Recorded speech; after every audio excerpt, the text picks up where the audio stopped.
This is Justin Scoop on Thursday, November 13th, 2025, and we're looking at SPX. I did not expect this.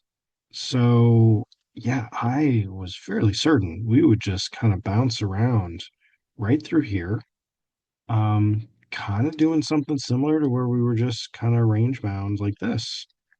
I, yeah, I thought we were just going to be right up here, maybe for a couple days. And then we're so close to an all-time high, just go there in a few days, or I mean, maybe not during it, but after, and get up into kind of the upper range of, or the um, range. The upper range of this channel is way further up, but this line, actually, I don't even remember where that one's from. Anyway, obviously we didn't do that today. We gapped down below below the wick from yesterday. So any bears, anyone buying was trapped.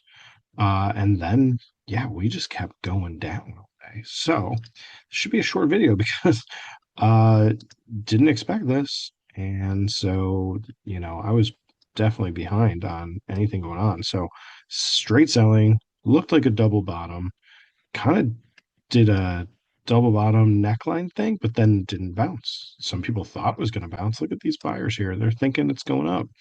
Um, these these purple, magenta, whatever lines actually played out really, really well. So let me zoom out because we've had these on here since oh yeah, this day when I extended, so cancel red extension. So extend to the right. And then this was cancel red extension. So that was right here this day. Extend to the right. So these levels are holding, they're just straight going across levels. And today, excuse me, you could have actually just played these levels. Um, and you literally could have just been shorting here or shorting here and taking profit here. And that would have worked just fine. Ignore this dotted line. Like I've said before, we didn't get back up to the 100. Probably we'll touch that tomorrow. I don't know what we're going to do once we get there. Um, oh, there is a quick button for annotate. Didn't see that. Okay. So yeah, selling here or selling here and exiting here. Let's go see what that looks like on one of the options. All right. So let's go see. Here is the 6750 put. Buying it at open, it was a little more than $2. I don't know if you would have done that, but then it pulled back. This really nice hammer. You literally could have bought this for like a buck 50, $2, anywhere in here. And the low here was 1.2. So even buying it, buying for two and a stop down at one, or waiting for it to reverse, you could have gotten a better deal, better entry than over here.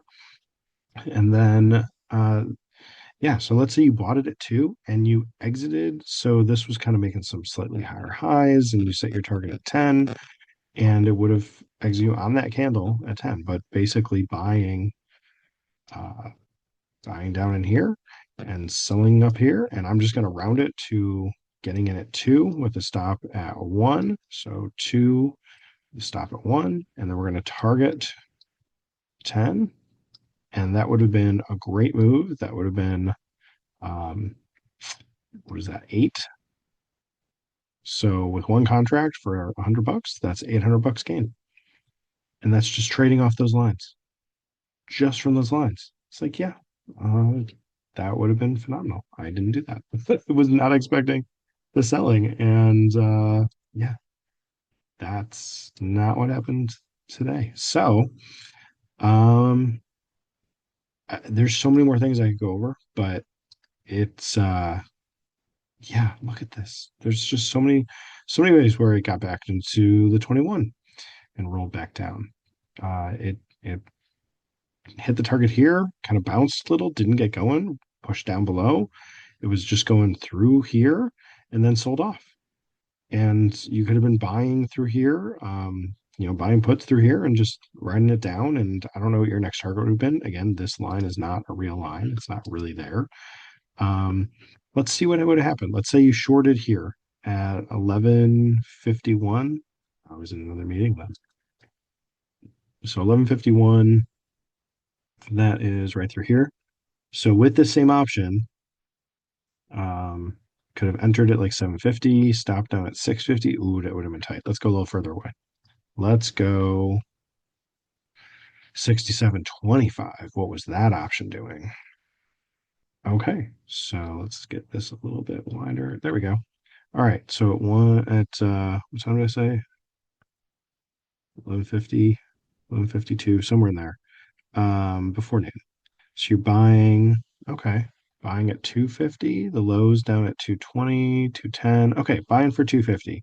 Done. Easy. You're in at 250. Um, stop maybe down at 150. That would have been a couple candles back. So buying at 250. And then previous high right here on this option was 450, 470. So you probably would have targeted five just for a double from 250 to five. So double on the option. And that would have filled on this candle. Maybe you saw it moving quickly and you were able to get your target out a little further. I don't know that I would have aimed for 7.5. That would have been a triple of the bought price, the purchase price. Maybe bump it out another dollar. That would have filled a couple candles later. If you just let it move, it would have worked. I mean, it would have worked actually multiple times because you could have bought over here at 250 and a stop at 150, and that would have worked again over here with a target of 7.5 on this upper wick. So multiple opportunities to buy at 250 and sell at 750, or buy at 250 and get a double to 750. Would have worked. I'm sorry, double from 250 to 5 is what I meant to say. Would have worked twice here. Would not have worked a third. So there you go. Just another different option to play the same move. So yeah, we broke down strong.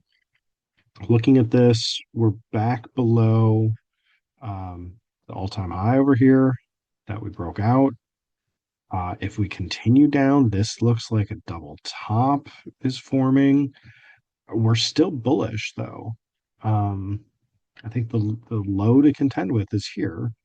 We'd have to get a really strong low close below this wick, because I mean we wicked on this candle, and then we took it out this day, but then we recovered a bit. So yeah, there's that. I was just gonna check another chart real quick, but I don't remember if I have the right one pulled up. Okay, I'm doing it on the other screen. Give me just a sec. All right, so I showed this, I think. Oh, I don't remember if I showed it yesterday or not. But this is my other chart with the fibs, and sure enough, um, I mean this close. Look at this close sitting right on this candle. I was not expecting the gap down, but we traded right down back to this fib level. Excuse me. So that was 673.10, but we're on the SPY plus 0.01, so about 673.09. But that would have been another great target. So let's say you were shorting right at open or shorting on this retracement, which it did just barely poke its head above the open candle, trapping a lot more bulls right there. You literally could have been shorting here and just letting that ride all the way down to, and I know I'm looking at SPX versus SPY, but I don't have this on SPX. So you could have been shorting up here around 680 and targeting 673. That's a $7 move. That's incredible on, you know, on SPX. I'm sorry, on SPY. If we look at that same sort of move here on SPX, that's probably shorting probably 68.20 or so. So basically around this line. And then that's targeting probably, I'm just trying to estimate how big the lower wick is, probably at least 67.50. So that's a 50, no, that's a seven, what did I say, 68.20 down to 67.50. That's a 70-point move. So that's typically how this works. 7-point move, 70-point move. Okay.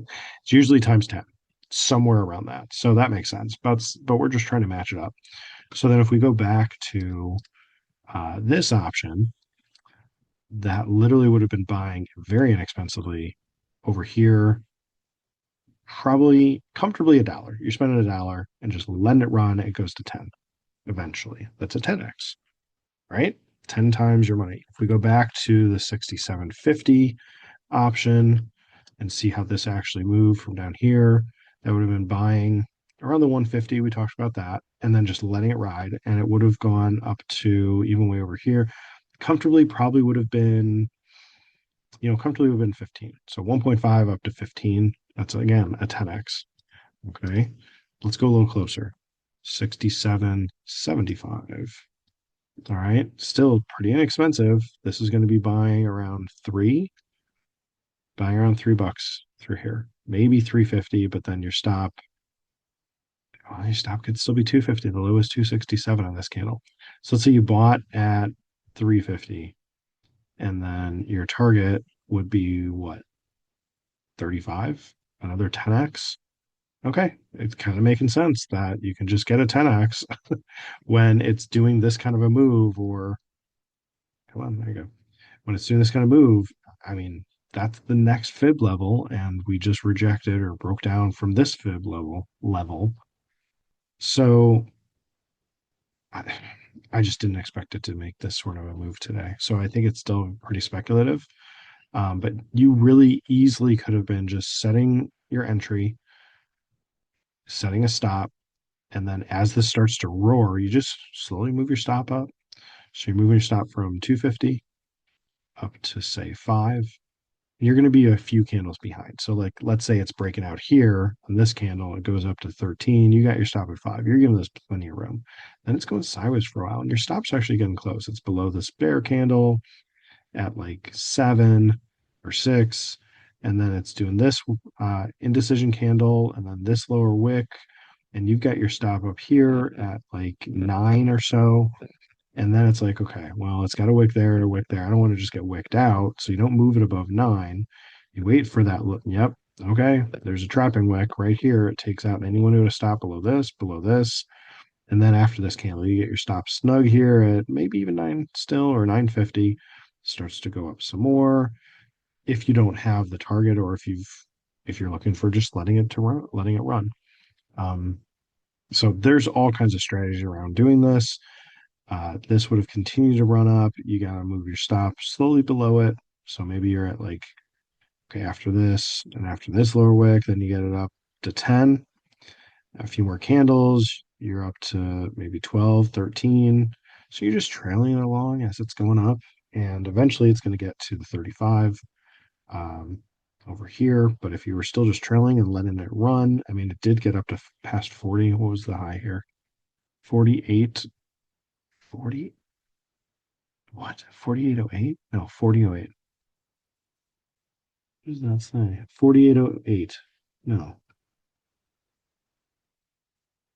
I'm reading the open price. My bad.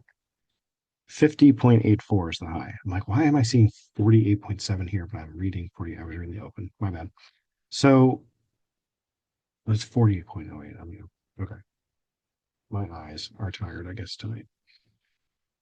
So if you'd just been trailing this, it would have gone from 350 up to 50. Very significant. And then you would have been trailing your stop all along. And, maybe even through here, you got it up at 20 and giving it some room. And I mean, maybe you got it tight through here and you're stopped out at 30 and it pulls back into you. I mean, that's still a great gain, but I, it takes a lot of practice to just trail on something like this, where it's like you just want to lock it in, max out. But that's how to fight that urge. Just take a profit and kind of fight against just letting it run. You're very profitable. You'll get stop out. You're going to have slippage because there's just um, not as much volume. So you're going to deal with that slippage too. That'll definitely happen. So anyway, yeah, I don't know where we're going from here. I don't know if we're going to retest. It makes sense to retest back up into this purple line, but we don't have another fib there. So back to this, the next fib, if we continue lower, I've got at 662.5. 0.82 if you're looking at SPY, 662.82. So that actually takes out this wick, but that's still above this wick. But then we get into some more fib levels here because this the one we got past today was the two times. This is back into the 1.618, 1.5, 1.382. So those are all possible if we continue back down. If we do that, we may have a downtrend channel here if we connect this high and then connect this low.